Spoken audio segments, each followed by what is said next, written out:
Hello students, today we will continue our class with new topic named as subject-verb agreement. It is also known as subject-verb concord. Here concord means agreement, so there is no difference between the two names. First of all, we talk about what is subject-verb agreement.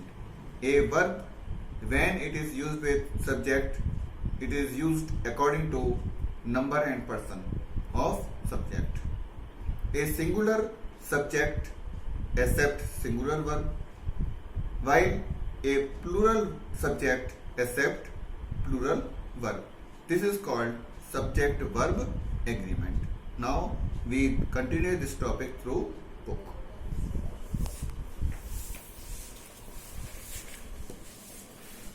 Now see here, subject verb agreement, or we can say subject verb concord. This is your topic here. Here concord means agreement, so there is no difference. First of all, we see this, the first point here. Finite verb agrees with its subject in number and person. Here finite verb always used with subject according tense and agrees with the number and person of subject. Now the definition of subject verb agreement here. A verb agrees with the subject in number and person. A verb when used with subject, it is used according to number and person of subject. A singular subject takes a singular verb, while a plural subject takes a plural verb. This is known as subject verb agreement. Okay guys, now we see the example here. Rakesh is a science and environmental generalist. Again I read, Rakesh is a science and environmental generalist. Second example, Rakesh and Sonal are currently working in Namibia. Now see the explanation of these two sentences. In the first sentence, Rakesh is the subject and it is a singular noun. Here in first sentence, Rakesh is singular in number. The verb has been used in this sentence, which is a singular verb.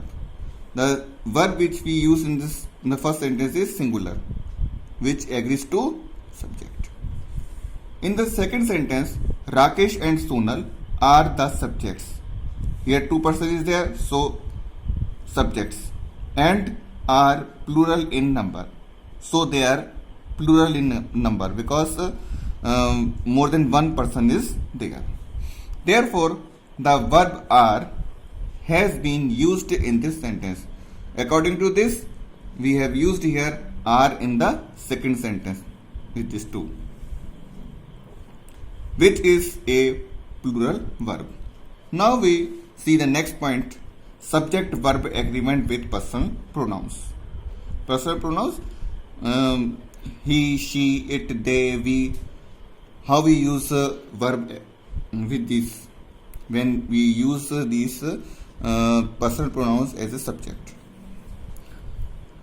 The third person singular pronouns, he, she, it, always takes singular verbs in all tenses.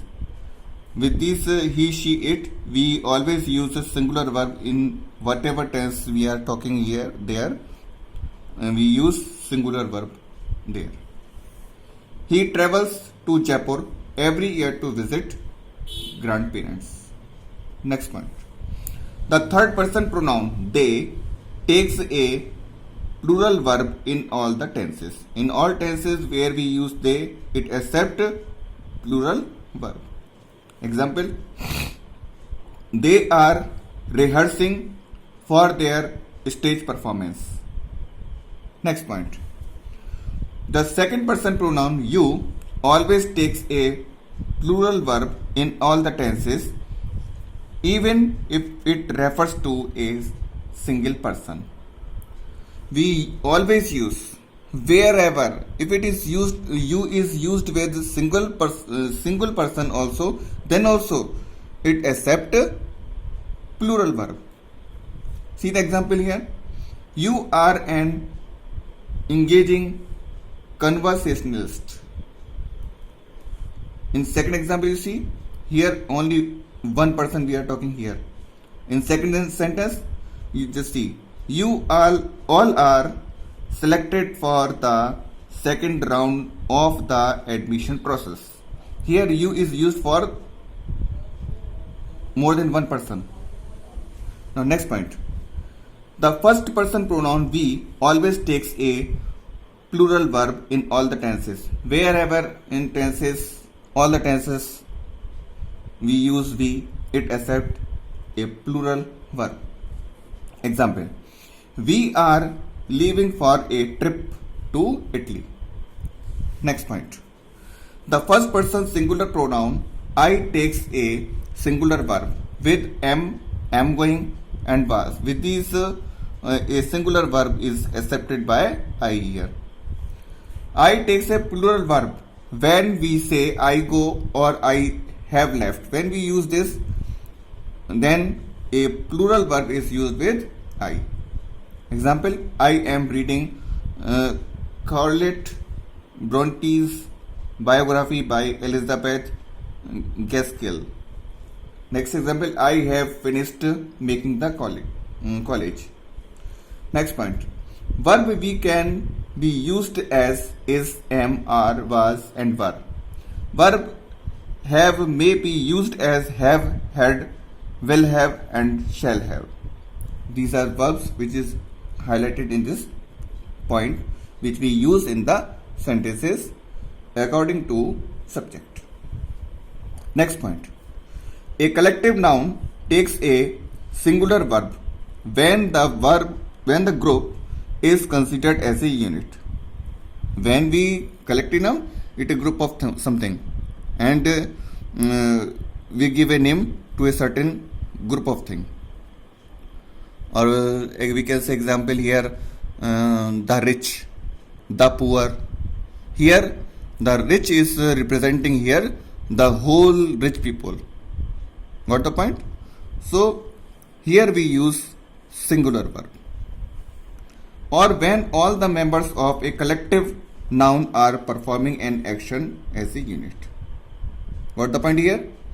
However, a plural verb is used if the individuals or members of the group are thought of separately. If we think a group of people or individuals are acting separately, or when the member of a collective noun are performing an action as individual, and a group of people's member are acting on or performing an action individual, then a plural verb is used. Now see the example. The jury was unanimous on its decision. Next example. The jury have given their separate opinions in the matter. With this, I stop my class here itself and will continue with the same topic in next class. Thank you. Have a nice day.